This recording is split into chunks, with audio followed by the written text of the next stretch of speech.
Kolay gelsin.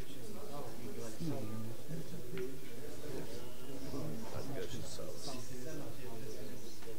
Sağ olun.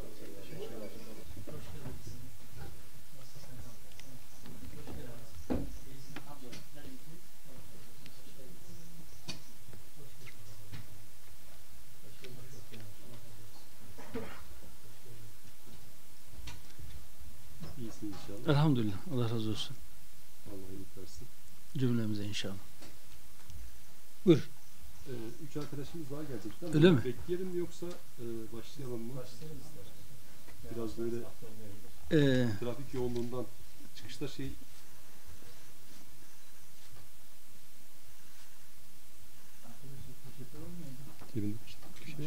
içince. Ankara Filistin Dayanışma Platformu adına bugün buradayız. Ankara Filistin Dayanışma Platformu Ankara'da kurulu olan STK'ların Gazze konusunda, Filistin konusunda duyarlı sivil toplum kuruluşlarının bir araya gelerek oluşturmuş oldukları bir platform. 7 Ekim Aksa operasyonu sonrası oluşmuş bir platform. Yaklaşık 8 aydır da Ankara'da Filistin konusunda, Gazze konusunda, İsrail'in soykırımı konusunda duyarlılık oluşturmak, buna karşı tepki koymak amacıyla çeşitli organizasyonlarımız oldu. Neredeyse her gün bir organizasyonumuz var. Alanlarda bulunduk, konferanslar yaptık, meclis ziyaretleri yaptık. Daha önce de ziyaret etmiştik. Bugün de Hüdapar'ın bir teklifi var. Çifte vatandaşlarla ilgili insanlığa karşı suç işleyen, soykırım suçuna ortak olmuş çifte vatandaşların hem yargılanması hem vatandaşlıktan çıkarılmalarına ilişkin bir teklif var. Bu teklifi biz uzun süredir sivil toplum kuruluşları olarak alanda dillendiriyorduk. Eylemlerimizin birçoğunda talep olarak meclisten böyle bir talebimiz vardı. Bunun bugün kanunlaşarak ete kemiğe bürünmüş olması, teklif haline gelmesi bizim ziyadesiyle memnun etti. Toplumda böyle bir beklenti de vardı. İnşallah mecliste diğer partiler de sahip çıkar. Meclisten bu kanun geçer. Türkiye Cumhuriyeti vatandaşı olup da İsrail'de, özellikle bugünlerde İsrail'de, Gazze'de soykırıma katılan kişiler tespit edilir, yargılanır ve vatandaşlıktan çıkarılırlar inşallah. Mal varlıklarına el konulur inşallah. Bu amaçla buradayız. Kısaca tanışmak istersek de kendimizi tanıtalım arkadaşlarla. Benim adım Aziz Oğuzhan Karaman. Dönem sözcüsü olarak bugün buradayım. Şehir ve Medeniyet Derneği var. O derneğin başkanlığını yapıyorum. İsmail Mansur Özdemir bendeniz. Önder İmam Hatipler Derneği'ne mensubum. Dış İlişkiler Başkanı, Sivil Diplomasi Merkezi Başkanı. Hoş geldiniz. Genel Başkanım Eyüp Medet ben de. İnsan ve Medeniyet Hareketi Ankara Yönetim Kurulu Başkanıyım. Hoş geldiniz. Haberiniz için teşekkür ederiz. Hayrettin Yıldırım, Batmanlı, Araştırma ve Kültür Derneği ve Mazlumlar. Adana burada gelese de olarak burada bulunduk. Hoş geldiniz. Mehmet Doğan, Sahi İnsani Yardım Derneği Genel Başkanı, Fatiye Vakfı Başkan Yardımcısı. Hoş geldiniz. Erkan Balıcı, İHA Ankara Rasma Köprü. Hepinize ayrı ayrı tekrar hoş geldiniz demek istiyorum ve Filistin konusunda oradaki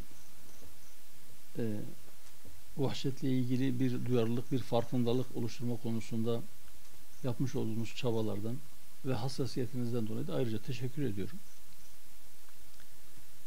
Daha önce hep söyledik. Filistin'e ve oradaki mazlumlara sahip çıkmak için Filistinli olmak, Arap olmak, hatta Müslüman olmak gerekmiyor. İnsan olan herkesin buna yüksek sesle itiraz etmesi gerekiyor. Çünkü uzun bir süredir orada sadece insanlar katledilmiyor. Sadece kadınlar, çocuklar katledilmiyor. İnsanlık öldürülüyor aslında. İnsanlık değerleri ayaklar altına alınıyor, çiğneniyor. Ve küresel manada öyle bir sistem kurulmuş ki 8 aydır orada her türlü kırmızı çizgi aslında aşılmış olmasına rağmen. Düşünün, savaşta bile yasak olan bazı yöntemler ve silahlar orada kullanıldı. Savaş esnasında bile asla hedef alınmaması gereken yerler hedef alındı.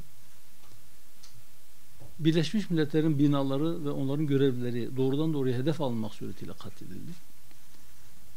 Yasaklı fosfor bombalarıyla çocuk hastaneleri vuruldu. Savaşta çocuk vurulmaz. Savaşta hastane vurulmaz. Ve savaşlarda fosfor bombası kullanmak yasaktır. Ama fosfor bombalarıyla çocuk hastaneleri vuruldu. Ve buna rağmen yeterli bir tepki yok.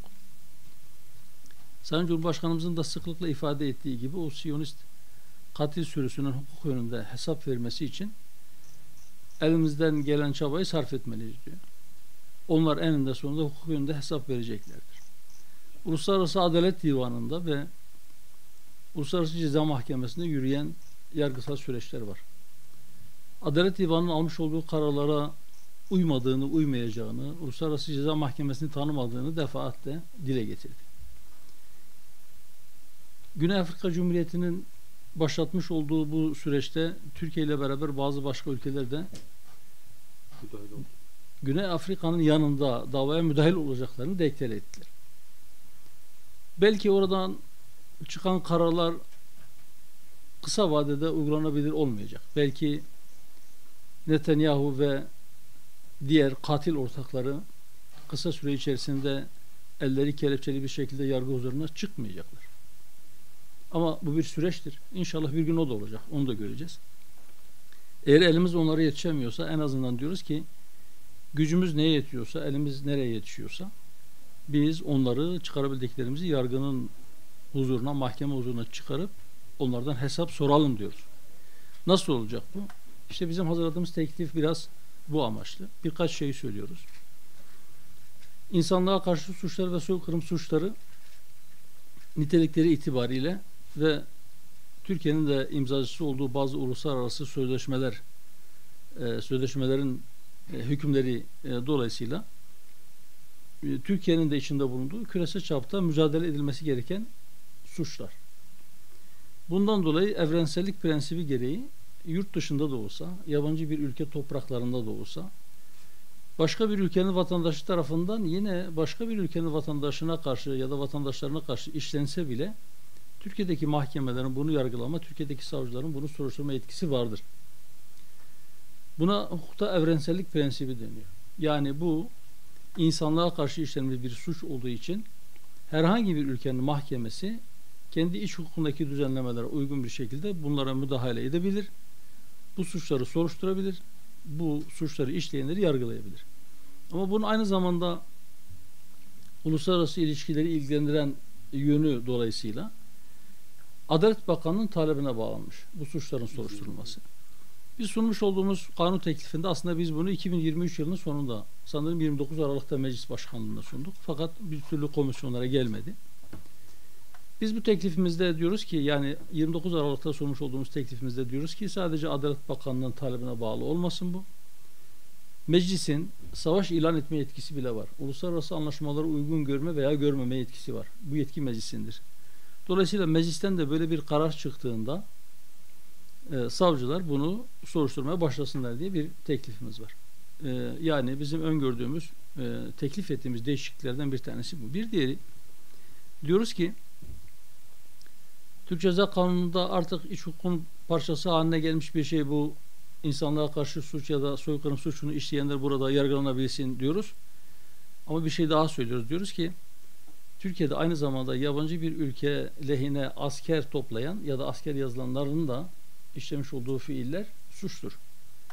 Eğer bu kişiler bütün dünyanın suç olarak kabul ettiği ve insanlığa karşı bir suç olarak literatüre giren ve evrensellik prensibi gereği her ülkenin yargılama hakkına sahip olduğu bu suçları işlemişlerse Türkiye Cumhuriyeti vatandaşı olup da başka bir ülke lehine ya da başka bir grup lehine gidip asker yazılıp orada bu tür vahim suçları işleyenler olmuşsa buna göre cezalandırılsınlar.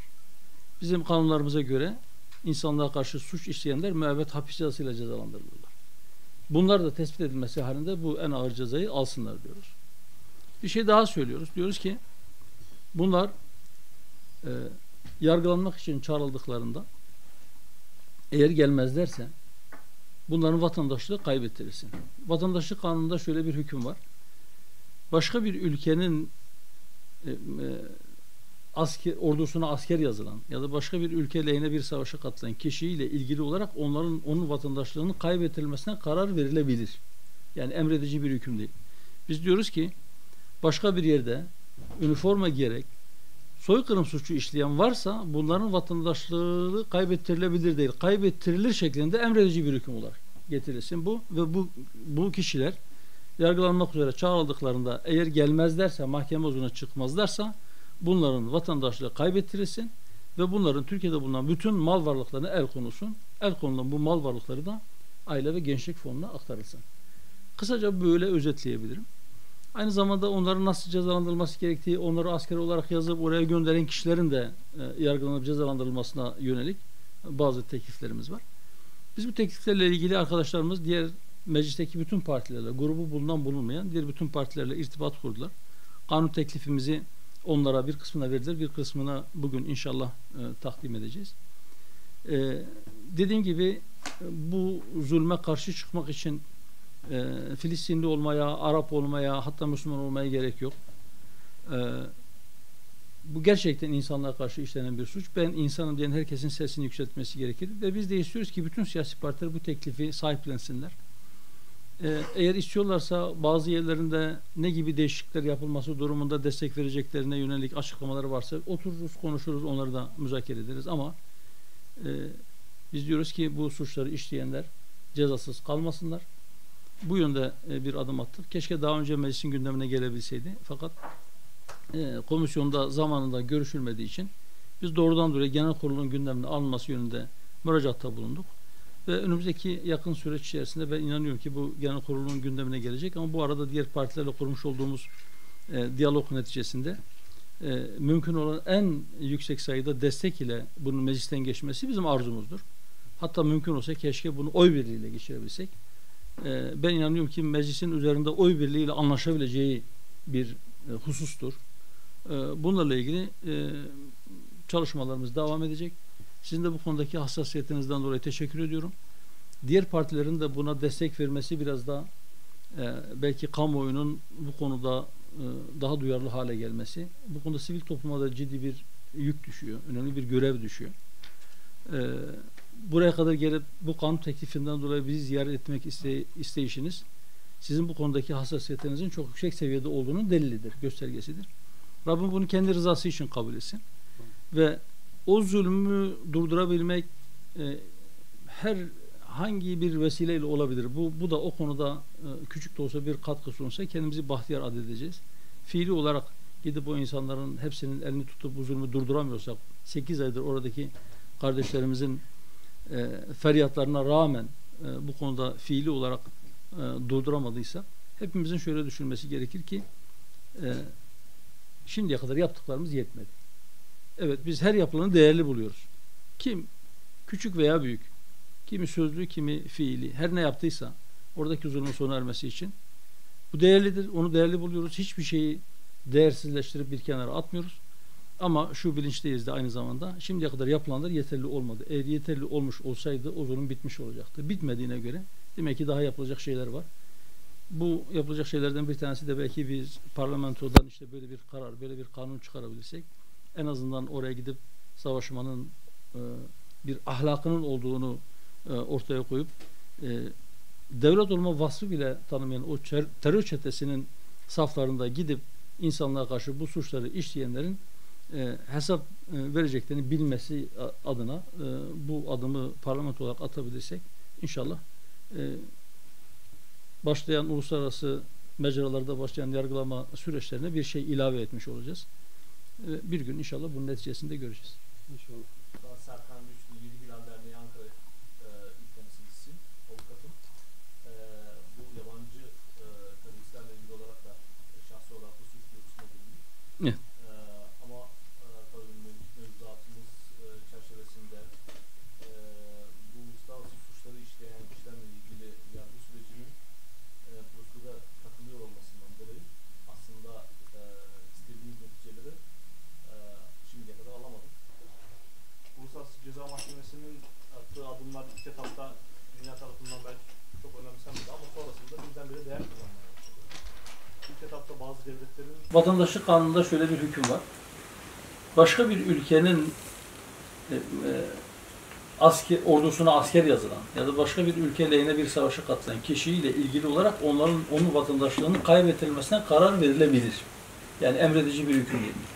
Eğer gelmezlerse, mahkeme huzuruna çıkmazlarsa bunların vatandaşlığı kaybettirilsin ve bunların Türkiye'de bulunan bütün mal varlıklarına el konulsun. Arkadaşlarımız diğer meclisteki bütün partilerle, grubu bulunan bulunmayan diğer bütün partilerle irtibat kurdular. Kanun teklifimizi onlara bir kısmına vereceğiz, bir kısmına bugün inşallah takdim edeceğiz. O konuda küçük de olsa bir katkı sunulsa kendimizi bahtiyar adedeceğiz. Fiili olarak gidip o insanların hepsinin elini tutup bu konuda fiili olarak durduramadıysa hepimizin şöyle düşünmesi gerekir ki